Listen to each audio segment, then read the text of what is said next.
नमस्कार बच्चों, मैं doctor Vidhi Sharma, assistant professor history, government arts college Kota.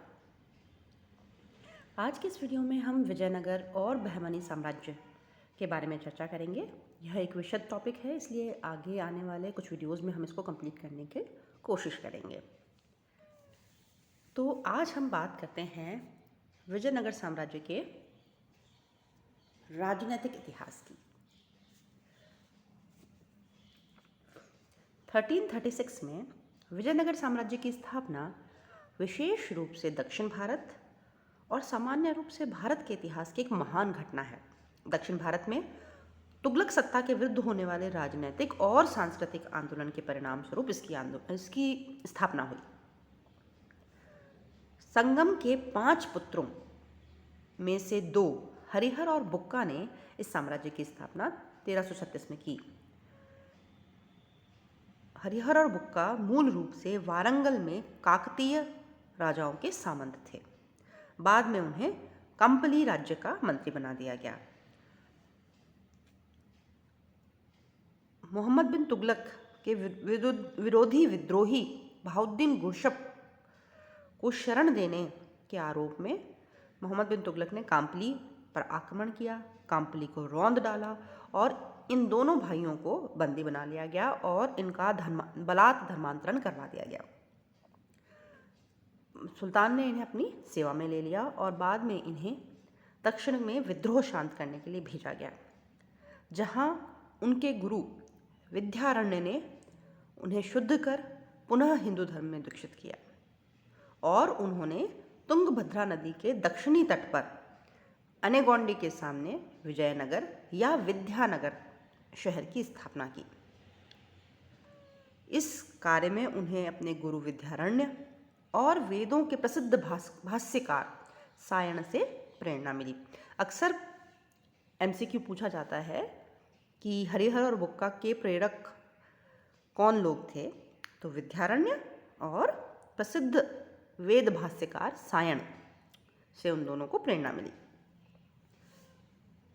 1336 में स्थापित साम्राज्य के प्रथम वंश का नाम हरिहर और बुक्का के पिता के नाम पर संगम वंश पड़ा। इस साम्राज्य के 4 राजवंशों ने लगभग 300 वर्षों तक शासन किया और इस 300 वर्षीय शासनकाल में क्रमशः अनेगोंडी, विजयनगर, बेनुगुंटा तथा चंद्रगिरी इस साम्राज्य की राजधानियां रहीं। हम्पी या हस्तिनावती विजयनगर की पुरानी राजधानी का प्रतीक है, प्रतिनिधित्व करता है और विजयनगर का वर्तमान जो लोकेशन है वो है हम्पी। हम बात करें अगर संगम वंश की, तो संगम वंश ने 1336 से 1485 तक शासन किया है और हरिहर प्रथम ने 13 वंश का पहला शासक था। 1336 से 1356 तक उसने शासन किया। उसने अनेगोंडी को अपनी राजधानी बनाया और बाद में विजयनगर को अपनी राजधानी बनाया। होयसल राज को जीता और मदुरा को जीता।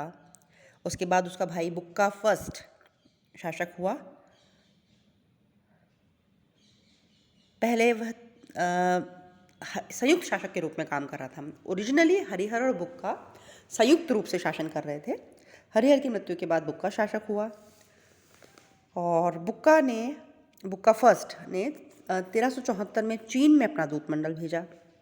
मदुरई का अस्तित्व समाप्त कर उसे विजयनगर साम्राज्य में मिला लिया और अब विजयनगर साम्राज्य का प्रसार सारे दक्षिण भारत में रामेश्वरम तक हो गया। इसमें तमिल और चेर मीन्स केरल का प्रदेश भी शामिल हो गए।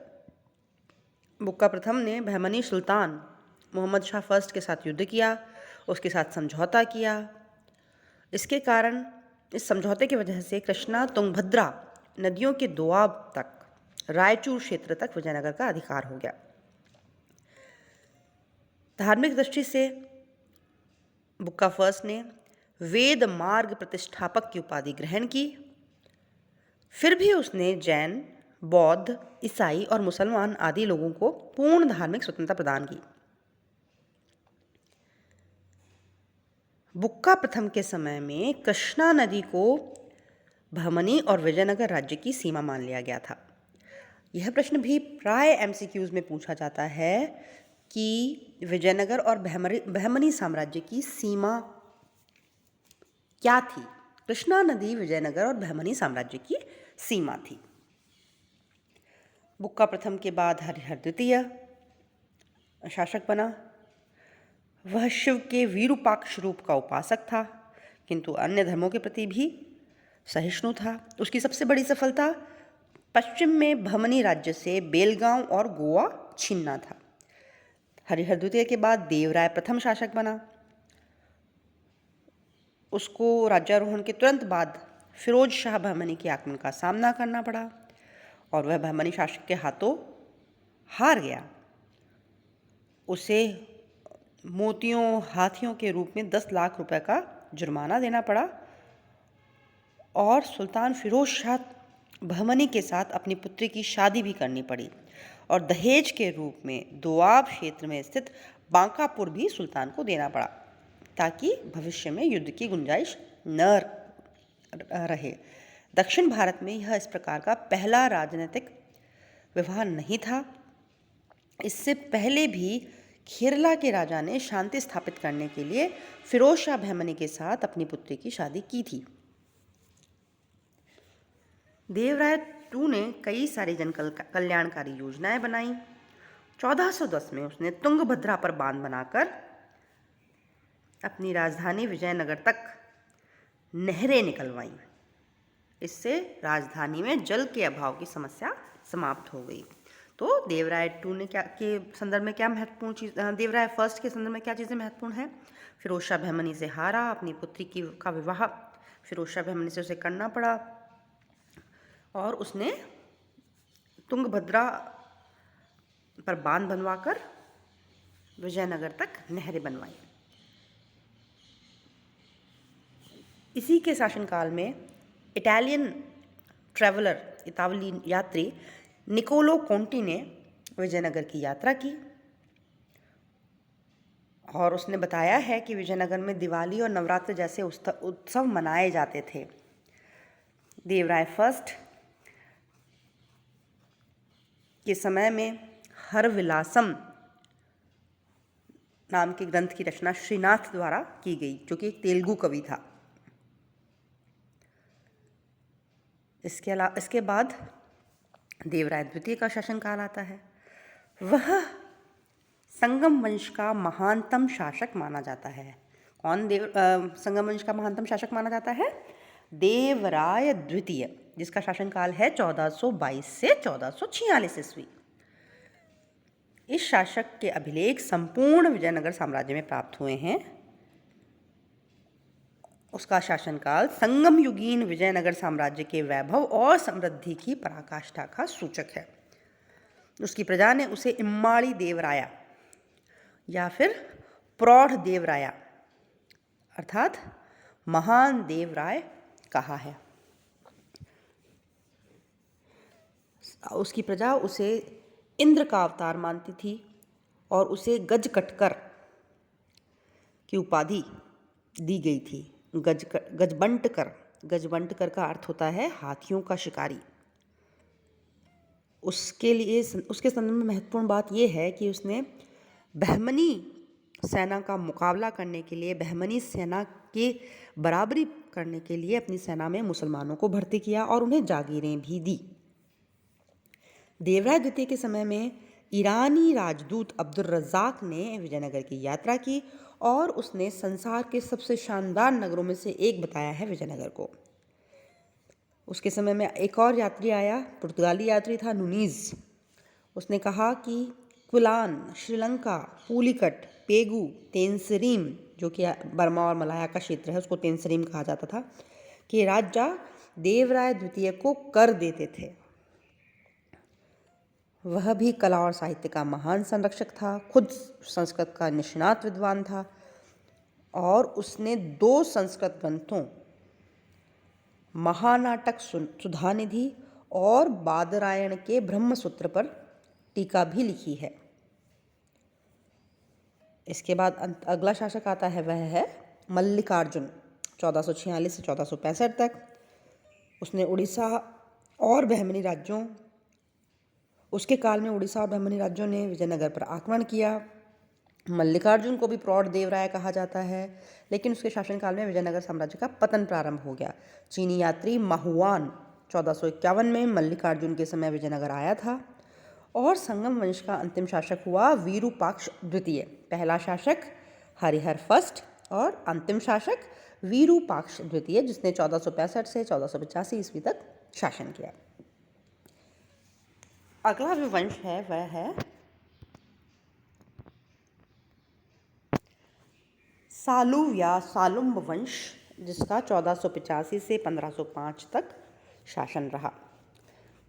विरूपाक्ष द्वितीय के समय व्याप्त अराजकता की स्थिति को देखकर साम्राज्य के ही एक शक्तिशाली सामंत शासक नरसिंह सालुव ने 1485 ईस्वी में राज सिंहासन पर अधिकार कर लिया। इस घटना को प्रथम बलापहार की संज्ञा दी जाती है, जिसका मतलब पुराने साम्राज्य को, पुराने शासन वंश को उखाड़ फेंकना।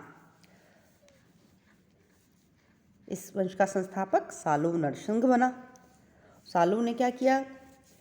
उसने सेना को शक्तिशाली बनाने के लिए अरब व्यापारियों से अधिक घोड़े आयात करने को प्रोत्साहन दिया उन लोगों को, और उसने अपने अल्पवयस्क पुत्र के संरक्षक के रूप में नरसा नायक नाम के व्यक्ति को नियुक्त किया। अवसर पाकर नरसा नायक ने संपूर्ण सत्ता पर अधिकार कर लिया और वो ही विजयनगर साम्राज्य का वास्तविक शासक बन बैठा। सालुव नरसिंह के पुत्र इम्माड़ी नरसिंह के वयस्क होने पर उसका अपने संरक्षक नरसा नायक से विवाद प्रारंभ हो गया। इस पर नरसा नायक ने उसे पेनुगोंडा के किले में नज़रबंद कर दिया। नरसा नायक ने चोल, पांड्य और चेर राज्यों पर आक्रमण किए और इन तीनों शासकों को विजयनगर की प्रभुसत्ता स्वीकार करने के लिए बाध्य किया। 1505 में नरसा नायक के पुत्र वीर नरसिंह ने सालुव नरेश इम्माड़ी नरसिंह की हत्या करके स्वयं सिंहासन पर अधिकार कर लिया और विजयनगर साम्राज्य में तृतीय या तालुव राजवंश की स्थापना हुई।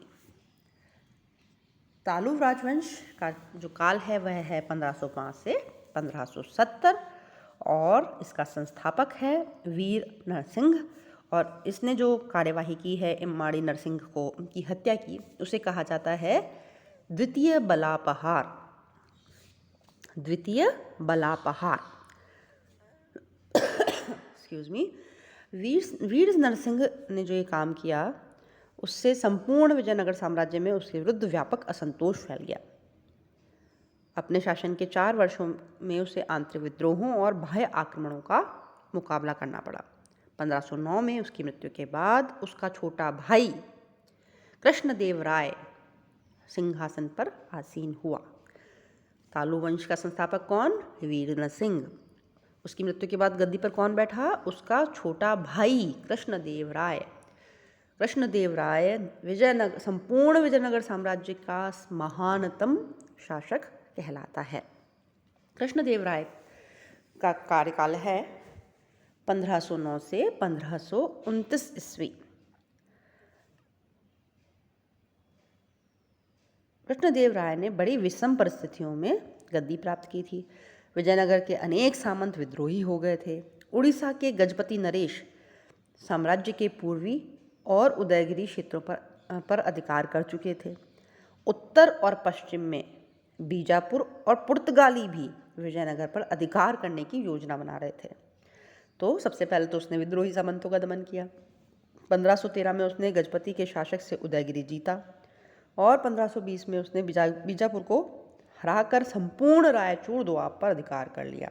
ये महत्वपूर्ण चीज़ है। कृष्णदेव राय ने 1520 में बहमनी राज्य को हराकर संपूर्ण रायचूर दोआब पर अधिकार कर लिया। वस्तुतः विजयनगर और बहमनी साम्राज्य के बीच संघर्ष का मुद्दा ही रायचूर दोआब पर अधिकार करना था। रायचूर दोआब अत्यंत उपजाऊ क्षेत्र था जिस पर दोनों राज्य अधिकार करना चाहते थे। कृष्णदेव राय ने बीदर और गुलबर्गा पर आक्रमण कर बहमनी सुल्तान मसूद शाह को कारागार से मुक्त करके बीदर की राजगद्दी पर उसे बैठाया। इसी उपलब्धि की स्मृति में कृष्णदेवराय को यवनराज स्थापनाचार्य कहा जाता है। कृष्णदेवराय की उपाधि क्या है? यवनराज स्थापनाचार्य। कृष्णदेवराय के पुर्तगालियों से अच्छे संबंध थे, जिसका मुख्य कारण था पुर्तगालियों की बीजापुर से शत्रुता और घोड़ों की आपूर्ति। पुर्तगालियों ने विजयनगर के साथ संधि की शर्तों के अंतर्गत केवल मात्र विजयनगर को ही आयातित घोड़े बेचने का वचन दिया था। इसीलिए पुर्तगालियों और विजयनगर की मित्रता थी। 1510 में पुर्तगाली नेतृत्वकर्ता अल्बुकर्क ने, जो कि गवर्नर था यहाँ भारत का, पुर्तगाली गवर्नर था अल्बुकर्क ने, फादर लुई को कालीकट के जमोरिन के विरुद्ध युद्ध संबंधी समझौता करने और भटकल में एक कारखाने की स्थापना की अनुमति मांगने के लिए विजयनगर भेजा था कृष्णदेवराय के दरबार में। कृष्णदेवराय केवल एक महान सेनानायक ही नहीं थे, विजेता ही नहीं थे, बल्कि एक महान प्रशासक भी थे और खुद भी बहुत श्रेष्ठ साहित्यकार थे। उन्होंने प्रसिद्ध तेलुगु ग्रंथ अमुक्तमाल्यद की रचना की है, जो कि उनकी राजनीतिक विचारों और प्रशासकीय नीतियों का विवेचन करता है। आपसे पूछा जा सकता है अमुक्तमाल्यद की रचना किसने की है, अमुक्तमाल्यद किस भाषा का ग्रंथ है, अमुक्तमाल्यद किस विषय पर लिखा गया ग्रंथ है। तो तेलुगु भाषा में लिखा गया ग्रंथ है कृष्णदेवराय द्वारा और वह उनके राजनीतिक विचारों और प्रशासनिक नीतियों का विवेचन करता है। इस ग्रंथ में राजस्व के विनियोजन और अर्थव्यवस्था के विकास पर बल देते हुए कृष्णदेवराय ने लिखा है, राजा को तालाबों और सिंचाई के अन्य साधनों के साथ अन्य कल्याणकारी कार्यों द्वारा भी प्रजा को संतुष्ट रखना चाहिए। उसे धर्म की कभी अवहेलना नहीं करनी चाहिए। एक महान शासक होने के साथ विद्वान होने और विद्या प्रेमी होने और विद्वानों को उदार संरक्षण देने के कारण कृष्णदेवराय को अभिनव भोज, आंध्र भोज आदि उपाधियाँ दी गई हैं। उनका शासनकाल तेलुगु साहित्य का शास्त्रीय काल माना जाता है और उन्होंने 8 महान तेलुगु विद्वानों और कवियों, जिन्हें कि अष्टदिग्गज कहा जाता था, को अपने यहाँ संरक्षण प्रदान किया। अष्टदिग्गज तेलुगु कवियों में पेडन्ना सर्वप्रमुख थे, जिन्हें संस्कृत और तेलुगु दोनों भाषाओं पर अधिकार था। उन्होंने विजयनगर के निकट नागलापुर को अपनी राजधानी बनाया। उनके शासनकाल में पुर्तगाली यात्री डोमिंगो पायस ने विजयनगर की यात्रा की और वो कुछ समय के लिए दरबार में भी रहा।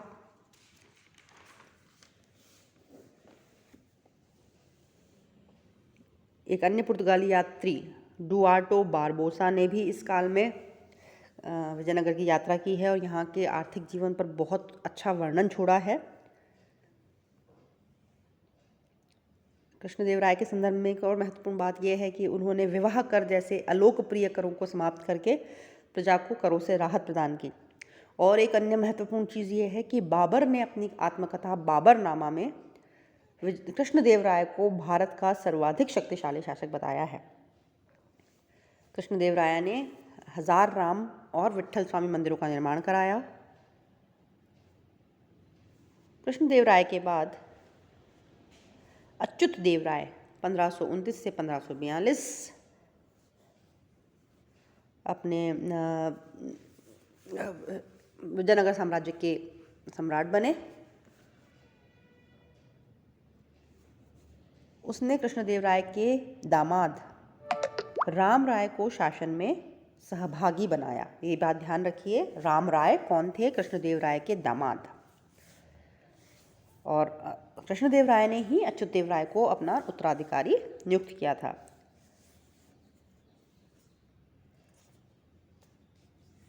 अच्युत देवराय के शासनकाल में पुर्तगालियों ने तूतीकोरम के मोती क्षेत्र पर विजय प्राप्त कर ली और पुर्तगाली यात्री नूनीज ने इस समय विजयनगर की यात्रा की। अच्युतदेव राय के बाद सदाशिव 1542 से 1570 का नाम विजयनगर का राजा बना, लेकिन वह नाम मात्र का शासक था। वास्तविक शक्ति अरिविदु वंश के मंत्री राम राय के हाथों में थी, जो कि कृष्णदेव राय के दामाद थे। राम राय की नीति का एक महत्वपूर्ण लक्षण था दक्कन की सल्तनतों के झगड़ों में विजयनगर का सक्रिय हस्तक्षेप हो और विजयनगर का प्रभाव बढ़े। राम राय की इस नीति में उन्हें महत्वपूर्ण सफलता मिली। इससे पहले इस नीति का पालन किसी विजयनगर शासक ने नहीं किया था। तो राम राय के बारे में क्या उल्लेखनीय है? राम राय ने दक्कन की मुस्लिम सल्तनतों, बहमनी साम्राज्य के जो टुकड़े हो गए थे 5, उनके आपसी संघर्षों में इन्होंने हस्तक्षेप किया।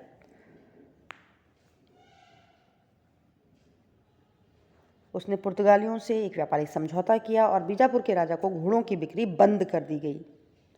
राम राय ने विजयनगर की सेना में बड़ी संख्या में मुसलमानों की भर्ती शुरू कर दी।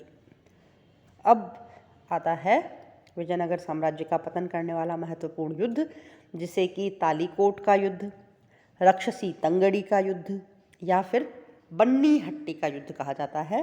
30 जनवरी 1565 को यह युद्ध हुआ। विजयनगर की बढ़ती हुई शक्ति से दक्षिणी सल्तनतें इतनी आशंकित हो गई कि उन्होंने आपसी मतभेद भुलाकर विजयनगर के खिलाफ एक होने का निश्चय किया। राजा कौन था इस समय? सदाशिव राय। लेकिन वास्तविक शक्ति किसके हाथ में थी? अरिविदु वंश के महामंत्री राम राय के हाथ में थी। विजयनगर विरोधी महासंघ में कौन कौन शामिल था? अहमदनगर, बीजापुर, गोलकुंडा और बीदर। बरार इसमें शामिल नहीं था, क्योंकि गोलकुंडा और बरार के बीच भयंकर शत्रुता थी, इसलिए बरार इस महासंघ में शामिल नहीं हुआ था। युद्ध की शुरुआत बीजापुर के सुल्तान अली आदिल शाह ने विजयनगर से रायचूर, मुदगल, अदोनी के किलों की वापसी की मांग के द्वारा की। राम राय ने इस मांग को ठुकरा दिया। परिणामतः युद्ध हुआ 23 जनवरी 1565 को, और इस युद्ध में विजयनगर की सेना बुरी तरह से पराजित हुई। 70 वर्षीय राम राय वीरतापूर्वक लड़ा, किंतु उसे घेर कर मार डाला गया और विजयनगर साहब के शहर को निर्ममतापूर्वक लूटा गया। बन्नी हट्टी या तालीकोटा के युद्ध को सामान्य रूप से विजयनगर साम्राज्य के शानदार युग का अंत माना जाता है। और इस युद्ध का वास्तविक कारण क्या थी? विजयनगर के प्रति दक्षिणी सल्तनतों की समान ईर्ष्या और घृणा। यह एक प्रकार का राजनैतिक युद्ध था। इस युद्ध का प्रत्यक्षदर्शी था सेवल। उसने लिखा है, तीसरे दिन के अंत का आरंभ देखा। विजयी मुसलमान रणक्षेत्र में विश्राम तथा जलपान के लिए ठहरे थे, पर तब वे राजधानी पहुंच चुके थे और उस समय के बाद से 5 महीनों तक विजयनगर को चैन नहीं मिला। उन्होंने नदी के निकट विट्ठल स्वामी के मंदिर में आग लगा दी और दक्कनी सल्तनतों ने आपसी मतभेदों को भुलाकर इस युद्ध को लड़ा था। किंतु ये आपसी मतभेद हमेशा के लिए नहीं भुलाए जा सकते थे। उनके आपसी मतभेदों से के कारण ही विजयनगर साम्राज्य को राम राय के भाई तिरुमल के अधीन पुनः शक्ति प्राप्त करने का अवसर मिल गया। अंतिम जो वंश है विजयनगर साम्राज्य का, वह है अरिविदु वंश। इसका कार्यकाल है 1570 से 1649 ईस्वी। तालीकोट के युद्ध के बाद राम राय के भाई तिरुमाल ने वेनुगोंडा या पेनुगोंडा को विजयनगर की राजधानी बनाया।